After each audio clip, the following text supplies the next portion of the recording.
Ukusina. Ukusina is a type of traditional dance that has its roots in South Africa's coastal region. For the people of the Zulu tribe, it is an expressive and rhythmic dance that forms with deep cultural importance.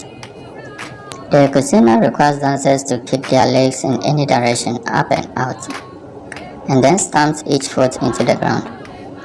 The majority of the time, this dance is performed for entertainment during social occasions such as wedding ceremonies.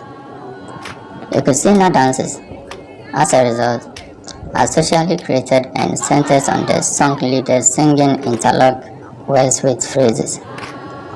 Traditionally, it was thought that no religious event will be complete without at least one Ukusina dance performance.